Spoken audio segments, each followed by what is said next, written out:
Olá, eu sou o Marcos Valério XR. Hoje é o dia 18 de janeiro e venho comentar aí mais esse fato inacreditável desta usina de crises e gafes do nosso governo. Eu vi o vídeo original do Roberto Alvim.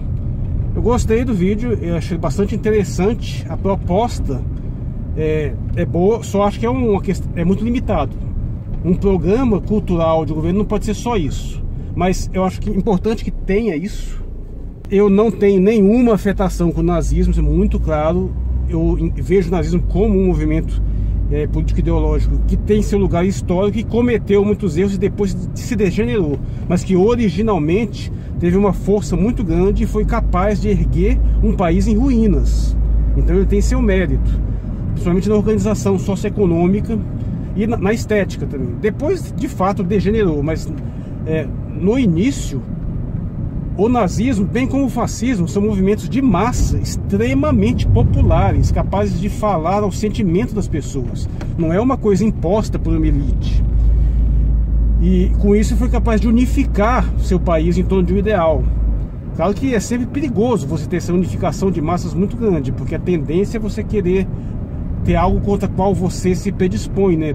Ter um inimigo. Esse que é o grande perigo desse tipo de movimento, e que acabou de fato gerando a degeneração e toda a tragédia que se abateu posteriormente. Mas não tem afetação. Por isso eu acho absolutamente triste o modo como as pessoas ignoram a totalidade dos fatos relativos ao fenômeno e reduzem a um puro rótulo, que é aquilo para o qual eu pretendo ainda gravar um vídeo a respeito, que é o trágico e lastimável expediente de transformar substantivos em adjetivos, né? Ignorar o que é a essência de uma coisa e simplesmente usá-la como um xingamento, um depreciativo. Dito isso, as duas tragédias que isso aí envolve, uma delas cômica, tragicômica, e a outra verdadeiramente trágica. A tragicômica é que, bem, é muito estranho esse Roberto Alvim me dizer que ele não sabia que aquela citação ali, ainda que ele não soubesse de quem fosse exatamente, mas que não tinha uma correlação direta com a ideologia nazista. Não tem como ele não saber. Por quê? Porque ele não só parafraseou de uma forma quase que exata o principal expoente da ideologia nazista, que nem é exatamente Hitler. Hitler é o líder da nação, mas assim, o maior articulador ideológico era Goebbels, pelo menos um deles. E é muito difícil dizer que ele repetiu isso, porque não é só aquelas frases que coincidiram. Toda a estrutura de pensamento é basicamente a mesma. Pior, a estética utilizada é muito parecida. Até o jeito que ele senta, a mesa, a disposição assim, da parede, está tudo muito parecido. Se você for procurar entrevistas, discursos, fotos de Goebbels, você vai perceber isso claramente. Não é assim não parece uma mera coincidência. E para piorar, meu amigo, e isso que é a cereja do bolo, como é que num vídeo de proposição de levantar uma arte nacional, tu me põe uma música de um compositor alemão, caralho, com tanto compositor brasileiro bom? E por acaso de Richard Wagner, que sim, é um dos autores favoritos dos nazistas, é um dos que mais repercutia o sentimento estético alemão. Irmão, não dá pra dizer que isso aí foi... Bom, tem duas explicações possíveis, ambas um tanto quanto risíveis. A primeira é que ele realmente sabia o que estava fazendo. O Bolsonaro mesmo, bem assim mesmo, não sabe porcaria nenhuma, mas que o Alvim sabia o que estava fazendo e por alguma burrice inacreditável achou que ninguém ia perceber isso, não ia se dar conta disso. E pelo amor de Deus, meu amigo, ainda mais com a carga histórica que isso pega, principalmente para a comunidade judaica. Você pode até ser antissemita, mas tu achar que judeu é burro tem que ser muita estupidez. Claro que ia perceber, é óbvio, as pessoas perceberiam, já chamam o governo de nazista o tempo todo, como a pessoa não ia perceber essas coisas. Então, se ele fez isso, é de uma burrice inacreditável. Tanto que eu fico até tentado a apostar na outra explicação, né, que também é um pouco cômica, mas é o fato de que na realidade ele realmente não sabia, mas ele está emulando uma estética, uma série de trejeitos, de elementos que ele não sabe o que realmente significam. Ele está simplesmente copiando porque ele achou bonito, sem saber que está replicando, no fundo, uma estética fortemente ideologizada. Isso acontece o tempo todo por aí. São pessoas que assumem comportamentos, passam a gostar de determinadas coisas, falar de determinadas formas, defender determinadas ideias, sem saber de onde é que elas vêm, sem saber que às vezes, mesmo que eles nunca tenham ouvido falar em alguma coisa, eles estão de uma certa forma replicando aquilo. Isso acontece de forma generalizada. Inclusive, de uma certa forma, é até meio que dominante, né? Porque, tanto no sentido, não estou falando isso de uma forma assim depreciativa não, mas tanto no sentido positivo também. Você pode, se você pega uma pessoa que nunca teve contato com uma determinada tradição e de repente você expõe ela aquele conteúdo central, ela pode ter uma rejeição e não aceitar. Mas se ela está acostumada a absorver elementos daquela tradição, quer seja por forma de arte, por forma de determinadas aparências, determinadas isoladas, depois de muito tempo ela passa a ficar compatível com aquela proposta. E isso tem evidentemente tem uma consequência muito clara. Aliás, é uma das formas de doutrinação. E aí você vê claramente que se ele tinha essa noção, a ideia dele era essa, era incutir na população elementos que sim têm a ver, ressoam elementos do nazismo. Claro que não teria como replicar a ideologia do nazismo no Brasil. Não é por acaso que o nazismo só existiu na Alemanha, porque não tem como existir em outro lugar. Qualquer outra alteração, até os seus similares, como por exemplo o fascismo, era muito diferente, remetia a elementos até da equivalência. E o que nós tivemos de equivalente no Brasil, que é o integralismo principalmente, por exemplo, para que ele pudesse funcionar no Brasil, ele teve muita força no Brasil, ele teve que ser miscigenado, ele teve que abraçar a diversidade étnica brasileira, a contribuição indígena, negra e europeia. Não tem como você sustentar um racismo no Brasil, isso aí é coisa de imbecil. Pelo contrário, você tem que abraçar a miscigenação. Alguns canais bem enviesados ideologicamente, como por exemplo o Meteoro, fizeram um vídeo sobre integralismo, né? Um vídeo completamente enviesado, que tem uma clara reprovação, assim, até um tanto quanto a crítica. Mas ele faz uma apresentação boa assim, do retrospecto histórico. Ele mostra bem o grau de popularidade que o movimento integralista tinha no Brasil. E por que eu acho importante chamar atenção para isso? Porque movimentos desse tipo são movimentos essencialmente populares. O que nós tivemos no século XX, em termos de movimentos que são chamados hoje de nazifascistas, ou nacionalistas em geral, foi um levante de movimentos de massas que tem um significado extremo e uma capacidade enorme de causar coesão nacional, de se identificar com os sentimentos reais da população, atendendo suas demandas, falando com o seu interior e efetivamente consolidar uma identidade nacional em torno de um projeto. Isso é extremamente poderoso. E se há boas razões para as pessoas rejeitarem o nazismo, porque de fato não se pode negar o Holocausto, pode-se negar os números. Eu pessoalmente não acredito nesses números que nazistas mataram 6 milhões de judeus em campos de concentração. Eu acho simplesmente absurdo. Mas que eles mataram 6 milhões de judeus não tem nenhuma dificuldade de acreditar. Mataram na guerra de forma generalizada. E houve sim um processo de extermínio. Que pode não ter matado isso tudo, mas que é absolutamente horrendo. Não tem como ser relativizado isso.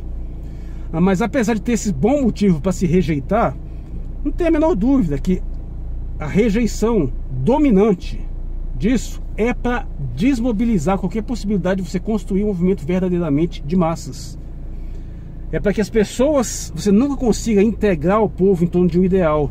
Você trabalhar sempre na divisão do povo em benefício de uma elite que, sabendo que não pode empurrar a ideologia de seu interesse integralmente goela abaixo da população, o que ela faz? Ela divide ela em partes, joga uma na direita, outra na esquerda e manipula o tempo todo com esse teatrinho de fantoches. Mas bem, então, voltando, temos essas duas explicações. Ou o cara sabia o que estava fazendo, foi suficientemente burro para achar que ninguém ia perceber, ou o cara realmente não sabia e estava sendo conduzido por coisas que ele nem compreende. Eu não sei nem o que é pior. Mas apenas é tragicômico isso. Agora, o que é verdadeiramente trágico aí. A tragédia é que não tem nacionalismo porcaria nenhuma nesse governo. Tudo aquilo ali é uma fraude. Não sei em que grau o indivíduo ali realmente acredita ou leva isso a sério. Mas se Bolsonaro alguma vez já foi nacionalista, hoje definitivamente ele está totalmente sob o controle de liberais, de antinacionalistas. O nacionalismo da cabeça de Bolsonaro é submissão ao imperialismo americano. É ficar ao lado do projeto globalista contra nacionalismos autênticos, como o nacionalismo iraniano, o venezuelano, o cubano, que é nacionalismo, amigo. Não tem exatamente um naipe de esquerda ou de direita, não. Qualquer projeto que vise o bem-estar e o desenvolvimento nacional pode ser, e a valorização da cultura nacional pode ser chamado de nacionalista. Isso pode ser feito tanto se socializando os meios de produção ou não. O nazismo fez o contrário. O nazismo, ele não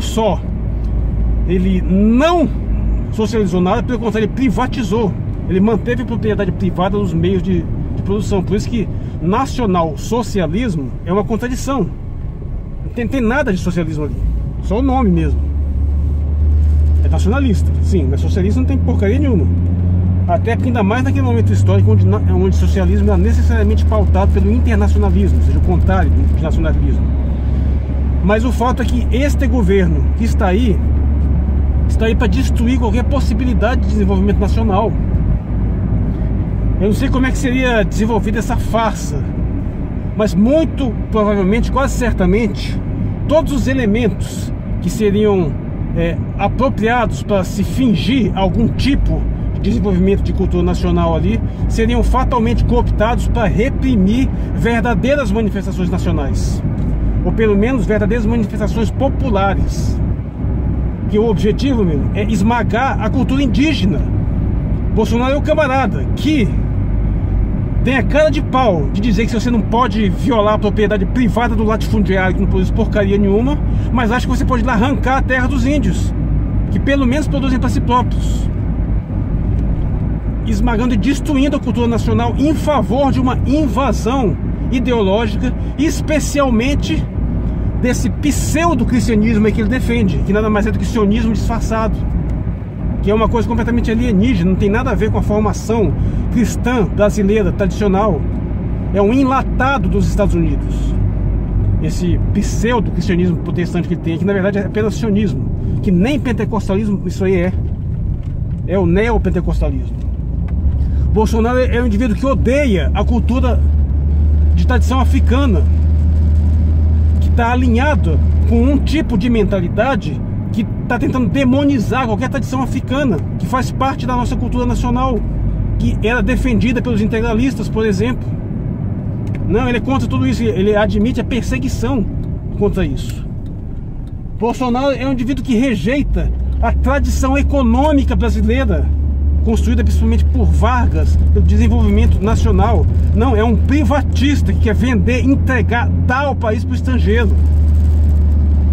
Isso é completamente trágico. Tem um indivíduo que faz um discurso desses, um discurso que tem uma estética de teor nacionalismo assim, mas que está a serviço do pior tipo de imperialismo norte-americano, do pior tipo de capachismo antinacional que já assumiu a presidência desse país. Isso é que é verdadeiramente grotesco. Parece que é uma paixão pela contradição, uma ânsia de se autodestruir assim, em termos cognitivos, utilizar valores e símbolos de aparência nacionalista para pregar a destruição total da existência nacional. Não só isso, esse alinhamento ao globalismo, ao mesmo tempo que o infeliz acredita que está combatendo o globalismo, submetendo aos globalistas, é impressionante isso, esse grau de autismo, esse grau de incapacidade de perceber o óbvio da realidade. Esse tipo de noção, ele na verdade é completamente antitético a qualquer noção de desenvolvimento nacional. Até porque o que a gente tem, o que foi produzido no Brasil historicamente, tudo necessariamente está sendo dilapidado, destruído por esse governo. Ele não tem nenhum outro propósito além desse. Ele não tem nenhum projeto nacional.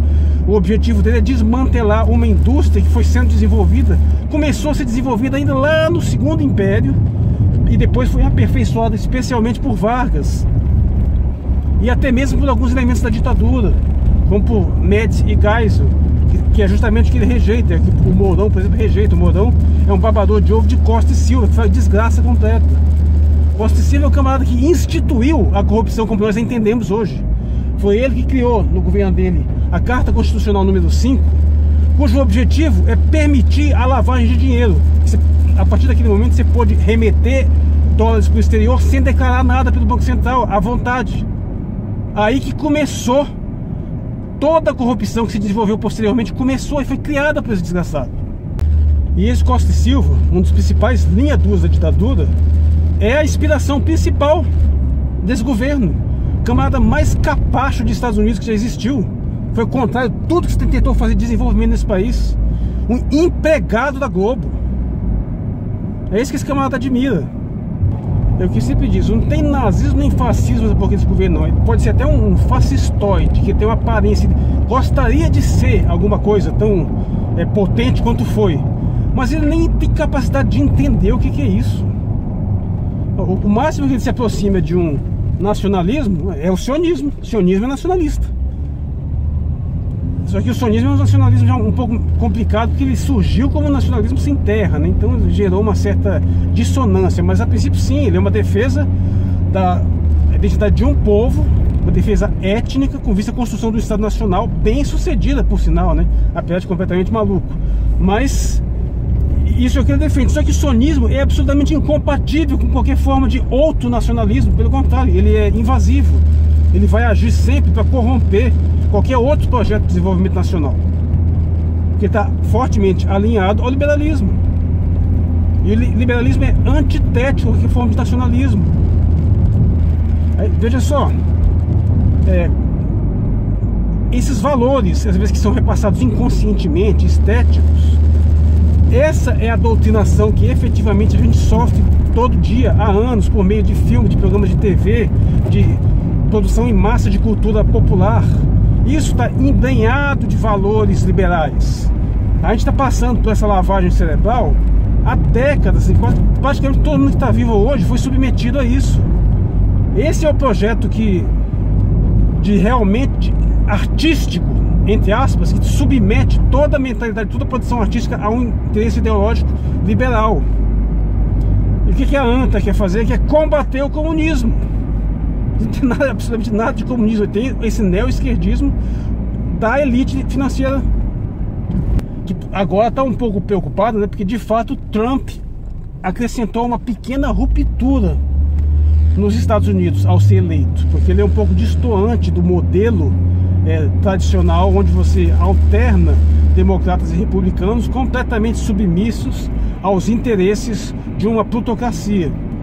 O Trump continua sendo submisso, mas ele é meio desobediente. Ele fez algumas coisas assim que desagradaram. Está tentando, sofrendo impeachment por causa disso, não é por qualquer outra coisa não. Possivelmente alguém que entre no lugar de Trump vai ser pior, vai ser mais submisso ainda. Mas nesse momento, devido a essa anomalia, tem gente que está bastante preocupada. Tem uma elite bilionária norte-americana que está tentando empurrar aí seu Bloomberg, né, que é um bilionário aí com uma fortuninha de qualquer 50 milhões de dólares, que por sinal já foi prefeito de Nova York várias vezes e é dono da grande empresa de comunicação. Assim, esse é o perfil típico, adorável dos liberais. Um bilionário, mega empresário que sabe-se lá por que vai se meter com política, né? Dizem que Jeff Bezos, que é atualmente o mais rico do mundo, dono da Amazon, dono do Washington Post, diz que ele está muito preocupado com isso. Teve até uma cena patética lá do... esqueci o nome do infeliz lá, que foi dar um bilionário foi dar uma entrevista na TV, lá na MCN, sei lá o que, uma totalmente liberal, e o cara chorou ao vivo, porque tá achando que vão tirar o dinheiro dele. É um negócio assim, patético. Um senhor já de idade chorando ao vivo, bilionário, porque, meu Deus do céu, o que estão fazendo? A injustiça que estão fazendo com a gente, estão cobrando imposto. É isso que a plaga do Bolsonaro defende, essa corja. É gente que vem falar em que imposto é roubo, mas imposto é roubo só se for lá para a elite financeira, para os bilionários, que não tem mais onde enfiar dinheiro. Eles não podem pagar imposto, mas para a população se arranca o couro deles. Aqui em Brasília nós estamos tendo um caso bastante curioso do nosso governador Ibanez, né, totalmente submisso ao governo federal também, está tentando a todo custo privatizar tudo que a gente tem aí. O camarada está promovendo assim uma redução de tarifas de IPVA, que vai facilitar a vida de quem tem carro. Para mim tá beleza. E aumentando estupidamente a passagem de ônibus. É curioso que o aumento de passagem de ônibus, que antes de tudo beneficia empresas privadas, que aqui tem 5 grandes empresas de ônibus, só uma é estatal, a maioria é privada. Mas a suposta arrecadação que esse aumento faria é menor do que o que está sendo concedido de isenção para veículos, inclusive veículos de luxo. Você vê que a conta não fecha. É literalmente Robin Hood ao contrário. É tirar de quem não tem nada para dar para quem tem alguma coisa. Isso, e eu estou falando isso do ponto de vista de quem tem carro, de quem é beneficiado por isso. Mas eu, amigo, eu tenho um mínimo de decência para dizer: sim, pode meter imposto em cima do PlayStation 4, meu filho. Eu pago do smartphone. Mas tira do infeliz da cesta básica. E o liberal, o desgraçado, faz o contrário. Ele defende pisar, arrancar tudo da população para beneficiar a elite bilionária com um discurso hipócrita de que está fazendo isso pelo bem de todos. E aí empurra uma legislação insana atrás, ou dizendo que vai melhor, e só faz ferrar mais cada vez a população, enquanto os banqueiros estão aí rindo à toa. E ainda tem um desgraçado que acredita nisso. Esse é o nacionalismo de Bolsonaro. Esse é o governo que esmaga o trabalhador, que arranca todos os direitos, que vem dizer que ou você tem emprego ou você tem direito. E agora, sabe o que é um trabalhador sem direito nenhum? Chama-se escravo. E esse liberalismo infame que nós temos hoje, que é a defesa de um modelo de economia que torna o trabalho cada vez mais próximo da escravidão. E o cara vem me dizer que está defendendo liberdade. Está defendendo a liberdade da empresa, né, de explorar o trabalhador. Não é a liberdade da pessoa que trabalha. E o que aconteceu num regime nazista, num regime fascista? O que era a ideia dos integralistas? O que aconteceu com Vargas, que era nacionalista também? O contrário. Eles concederam direitos aos trabalhadores. Eles só mantiveram a propriedade privada dos meios de produção, mas obrigaram os empresários a conceder direitos. E disseram: faz esse negócio de direito, alivia a barra, porque o trabalhador tem que estar satisfeito. Ele tem que se sentir parte de alguma coisa. E colocou esse pessoal para trabalhar em prol de um projeto nacional, não é para beneficiar o estrangeiro, não. Vargas deu início à campanha de nacionalização do petróleo, que era explorado por estrangeiros no Brasil, especialmente americanos. O Irã, que é tão odiado hoje, na verdade foi o primeiro país a nacionalizar o petróleo. E depois dele a moda pegou, inclusive no Brasil, né? O Irã nacionalizou em 51, o Brasil em 53, né? Um dos motivos pelos quais posteriormente Vargas teve que se suicidar para não ser derrubado, né? E não ser preso. E Bolsonaro, que é o cara que está aí com uma corja que é privatizar a Petrobras. Não tem nada de nacionalismo nisso. E o pior, ele está destruindo qualquer possibilidade de um nacionalismo real no país. E cada vez mais cola-se nesse desgraçado a ideia de nacionalismo. E o que você faz? Você queima a imagem do nacionalismo. Quando algum patife tenta associar Enéas a Bolsonaro, eles tiveram uma amizade sim, mas hoje Bolsonaro está fazendo absolutamente o contrário de tudo que Enéas pegava. Mas quando alguém ainda hoje tenta fazer essa associação, não está prejudicando a imagem do Bolsonaro não, meu amigo, está prejudicando a imagem do Enéas, que foi o nosso último grande nacionalista. Por fim, ele é absolutamente hostil ao governo Lula, que foi um governo que ainda tinha um resquício de projeto de desenvolvimento nacional. Teve um projeto de desenvolvimento, teve um projeto geopolítico, um projeto de colocação do Brasil como um ator forte na estrutura internacional e um projeto de conciliação de classe com vista a desenvolvimento, a fortalecimento pelo menos parcial, temporário, da classe trabalhadora. Bolsonaro não tem nada disso, nem antítese de tudo isso. E aí vem aquela história, né, que a história se repete como farsa. O que nós temos aí é uma fraude total, uma paródia de uma coisa que talvez aproveite o que tem de ruim.